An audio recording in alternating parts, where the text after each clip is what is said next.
إله إلا الله محمد رسول الله. Assalamualaikum warahmatullahi wabarakatuh. Innal hamdalillah nahmaduhu wa nasta'inuhu wa nastaghfiruhu wa na'udzu billahi min shururi anfusina wa min sayyiati a'malina may yahdihillahu fala mudhillalah wa la yudhlil fala hadiyalah. Asyhadu alla ilaha illallah wahdahu la syarikalah wa asyhadu anna Muhammadan abduhu wa rasuluh. Bapak-bapak, ibu-ibu, jamaah Masjid Kampus yang saya muliakan, hadirin yang berbahagia, pertama sekali saya merasa bersyukur bahwa pada hari ini bisa berjumpa, bersilaturahmi lewat online, menyampaikan beberapa hal, yakni saya ingin menyampaikan tentang kedudukan waris di dalam Islam dan beberapa dasar pertimbangan hukum yang ada di dalam Al-Quran dan hadis. Bapak Ibu sekalian yang saya hormati, kedudukan waris dalam Islam begitu penting. Mengapa kedudukannya penting? Karena pertama bahwa masalah warisan ini dalam Al-Quran diatur secara rinci dan jelas. Setidaknya kalau saya lihat di dalam Al-Quran, di dalam surat An-Nisa yang mendominasi bagian ahli waris ada 10 ayat.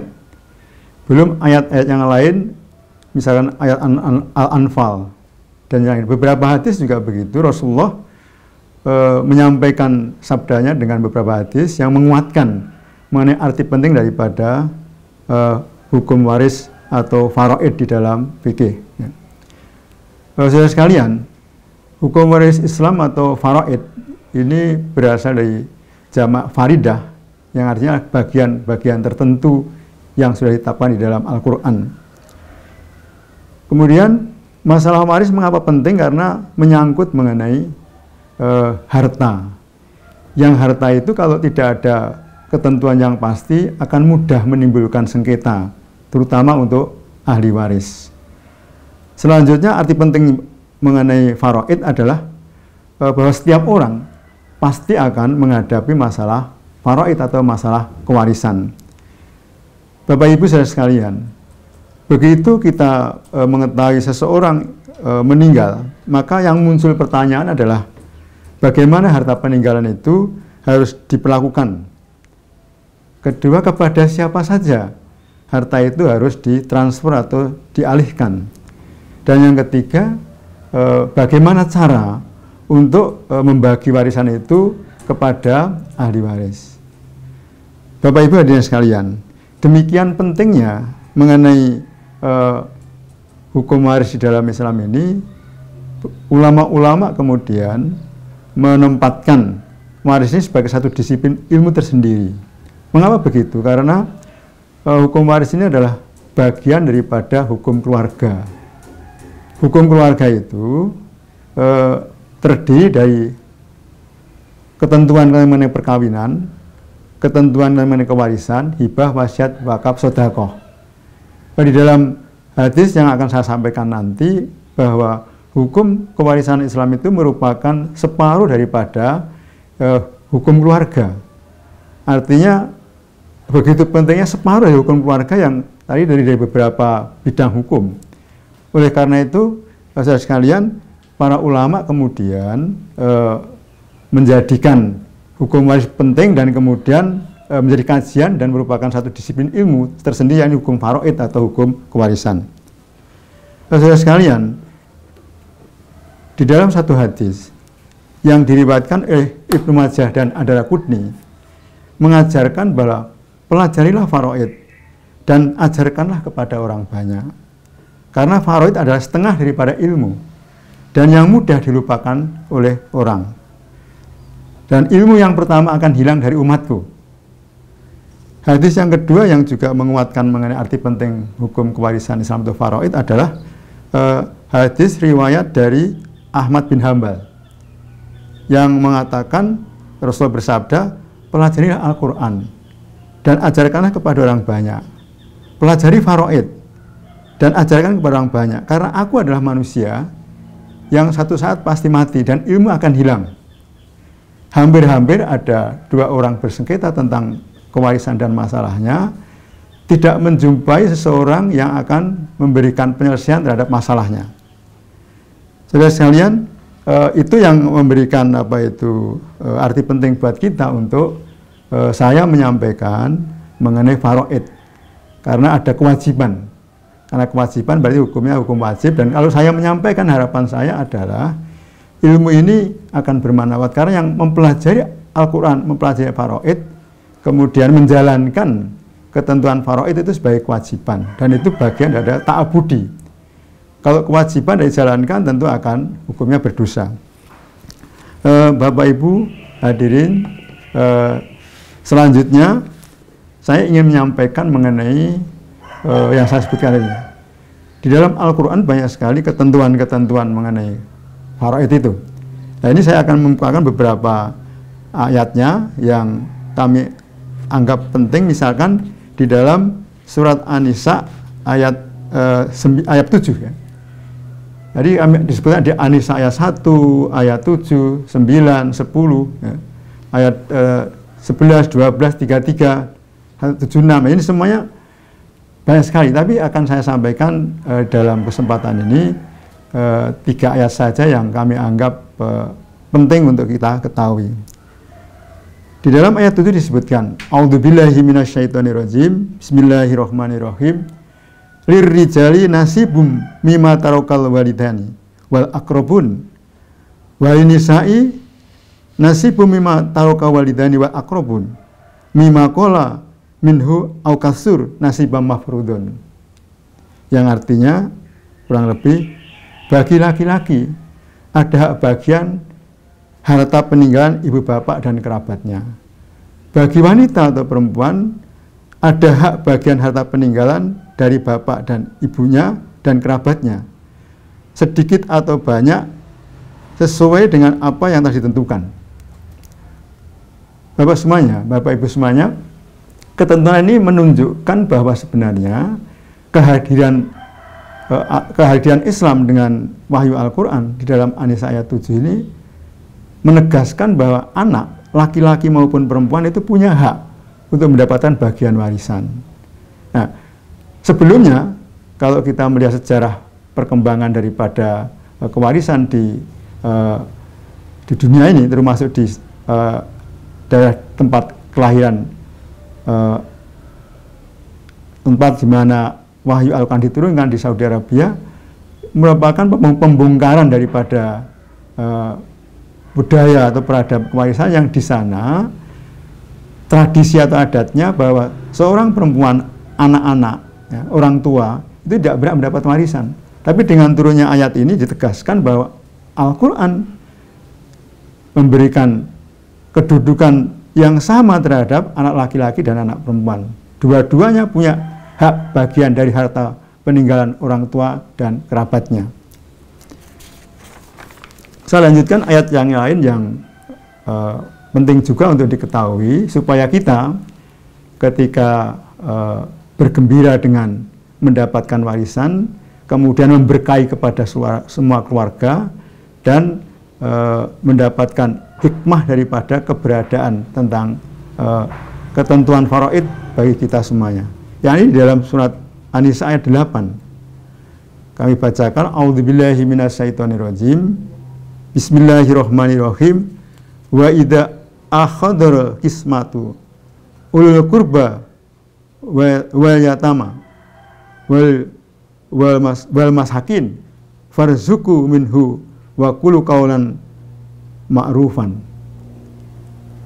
Dan apabila sewaktu pembagian itu hadir kerabat, hadir anak yatim dan orang miskin, maka berilah mereka dan dari harta itu, dan ucapkanlah kepada mereka dengan perkataan yang baik.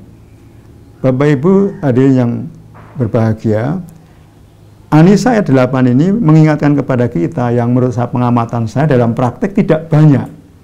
Ketika seseorang itu berkumpul keluarganya kemudian membagi waris, mempraktikkan ini. Sementara di dalam Al-Quran diingatkan, kalau engkau membagi warisan dan hadir kerabat, anak yatim dan orang miskin, maka berilah mereka dari harta itu sekadarnya, dan ucapkanlah kepada mereka dengan perkataan yang baik.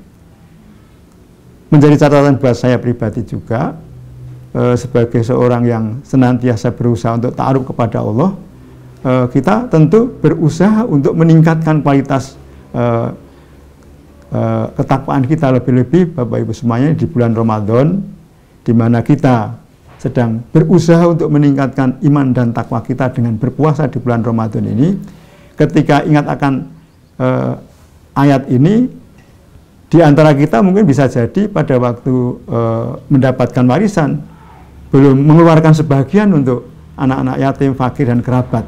Yang itu sangat dianjurkan di dalam Al-Quran ayat 8. Oleh karena itu ada baiknya bagi Bapak Ibu Saudara yang satu saat berkumpul setelah seseorang orang tuanya meninggal, kemudian hadir anak yatim, hadir orang miskin, kerabat yang agak jauh, maka berikanlah sebagian daripada harta peninggalan dari orang tua itu, sehingga kita mendapat keberkahan dari apa yang disampaikan oleh orang tua kita.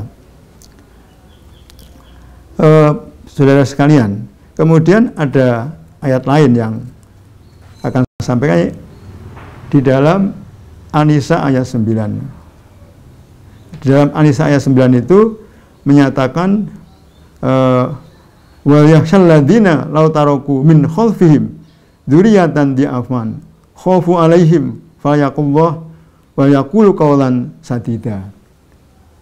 Yang artinya, dan hendaklah takut kepada Allah orang-orang yang seandainya meninggalkan di belakang mereka anak-anak yang lemah. Oleh karena itu hendaklah mereka bertakwa kepada Allah, dan hendaklah mereka mengucapkan perkataan yang benar. Ayat ini menegaskan juga kepada kita sebagai calon pewaris maupun ahli waris, terutama bagi kita yang memasuki untuk membangun keluarga. Diingatkan dengan ayat ini, Allah supaya seseorang ketika dia telah berkeluarga sebagai ayah, itu diberikan motivasi untuk kerja keras. Karena jangan sampai di dalam ayat ini, ketika engkau mati, engkau meninggalkan anak dalam keadaan lemah. Lemah di sini artinya adalah lemah fisiknya maupun lemah intelektualnya. Sehingga kalau itu terjadi seperti itu berarti kesalahan daripada orang tua, terutama ayahnya, yang bertanggung jawab terhadap anak-anak yang dilahirkan istrinya. Nah, yang kedua, motivasi yang ada pada kita, seandainya kemudian ternyata sudah berusaha sungguh-sungguh, ternyata tidak seperti yang kita inginkan, artinya tidak dikaruniai Allah dengan rezeki yang banyak, dengan anak-anak bisa kuliah dengan pendidikan yang tinggi, hendaklah mereka bertakwa kepada Allah, dan hendaklah mereka mengucapkan perkataan yang benar. Fayaqulullahu wa yaqulu qawlan sadida, supaya tetap senantiasa menjaga ketakwaannya. Selain senantiasa menjaga ketakwaannya juga supaya dengan rendah hati jujur.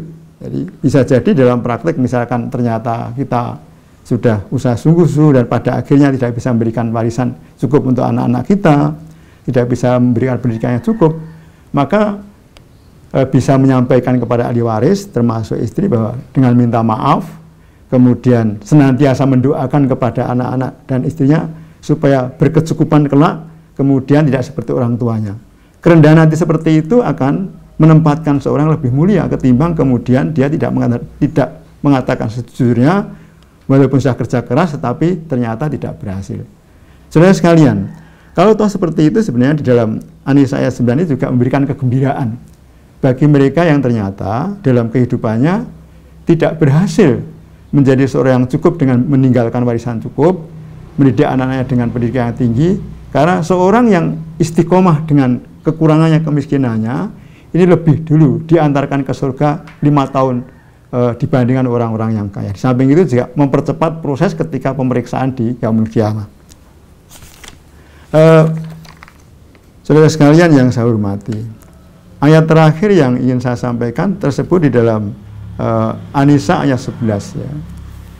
Di dalam ketentuan waris dalam Al-Quran itu ada ayat-ayat inti yang saya maksud dengan ayat inti itu ayat yang langsung mengatur bagian-bagian tertentu terhadap ahli waris. Bagian tertentu ahli waris itu disebut dengan ahli waris dzawil furud. Ahli waris dzawil furud adalah ahli waris yang bagiannya sudah ditentukan secara pasti dalam Al-Quran. Di dalam Al-Quran itu mengenal angka-angka pasti. Ahli waris akan mendapatkan bagian misalkan 2/3, 1/3, setengah, 1/4, 1/6, atau 1/8. Jadi ada 6 angka pecahan itu. Bagian-bagian itu sudah ditentukan di dalam Al-Quran. Nah, di dalam surat An-Nisa ayat 11 itu termasuk ayat inti. Karena di dalamnya mengatur bagian-bagian tertentu terhadap ahli waris dzawil furud. Yang kedua ada ahli waris namanya asobah. Ahli waris asobah adalah ahli waris yang bagiannya belum ditentukan. Kadang-kadang asobah itu dapat bagian kecil, kadang-kadang dapat bagian besar, kadang-kadang dapat bagian. Ini asobah. Nah, kembali kepada ahli waris dzawil furud yang akan saya sampaikan di dalam An-Nisa ayat 11. Saya bacakan, a'udzubillahi minasyaitonirrajim. Bismillahirrahmanirrahim. Yusikumullah fi auladikum lidzakari mislu hadil unsayain. Fa in kunna nisaan fawqa isnataini walahunna sulusu mataroka wa in kanat wahidah, dan seterusnya. Bapak Ibu hadirin yang saya hormati, di dalam An-Nisa ayat 11 ini dikemukakan tadi artinya Allah berwasiat kepadamu terhadap anak-anakmu. Bagian seorang anak laki-laki adalah sama dengan bagian 2 anak perempuan.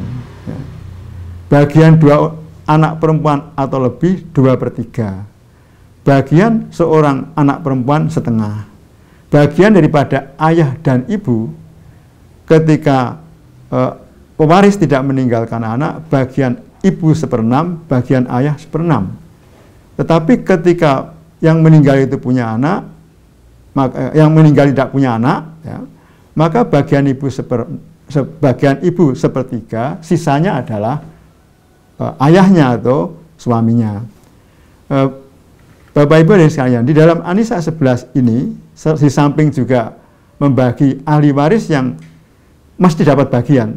Jadi saya tambahkan sedikit bahwa di dalam kewarisan Islam berbeda dengan kewarisan adat maupun kewarisan BW. Karena dalam kewarisan itu yang menjadi ahli waris tidak hanya ke bawah terhadap anak-anaknya, ke samping kepada saudara atau ayah ibu, tetapi di dalam Islam ayah dan ibu senantiasa kalau masih hidup sebagai ahli waris. Kemudian anak-anak sebagai ahli waris. Istri atau suami yang meninggal berusia siapa itu juga menjadi ahli waris. Sehingga berbeda dengan kewarisan yang lain, Islam itu setidaknya kalau ahli waris semuanya ada, ke atas dapat bagian, ke samping dapat, ke belakang. Tapi dalam An-Nisa 11 itu ada di situ bagian saudara. Ya. Oleh karena itu dalam An-Nisa 11 itu kemudian akan dikuatkan dengan ketentuan mengenai kalalah.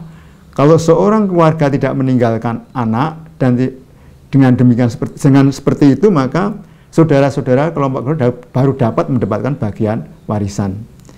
Saudara sekalian, ketentuan seperti ini di dalam faraid yang merupakan bagian ahli waris di dalam An-Nisa ayat 13 merupakan kewajiban, merupakan ta'abudi. Allah berfirman dalam ayat 13, ini ketentuan-ketentuan dari aku, dari Allah. Siapa yang menjalankan akan dapat pahala yang banyak, meninggalkan berarti itu adalah kufar atau ingkar.